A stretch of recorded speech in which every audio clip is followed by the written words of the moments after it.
ঘুমিয়ে পড়েছে দরজা জানলা বলে হ্যাঁ তারপরে উঠেছে মাকে বলছি কথা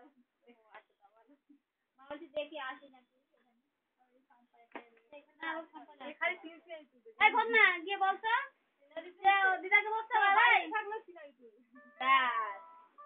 ফটো তুলতে দিদাকে বল যদি আজ রাত আমার কথাটা দিদা ঘরে আসি দেখি করবি একটু দিদাকে বল তুই কেমন আছিস বলেছিস দাদা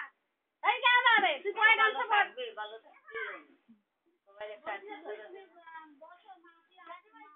আমাদের বাড়িতে দিয়ে বল আছে হয়তো বসো তুমি আসছে চলে আসে আমাদের বাড়িতে তাহলে বলবি চলো না আমাদের আসতে হবে না ও যাবে তো বলছে কাঁঠাল গাছটা তোরা হয়ে গেছে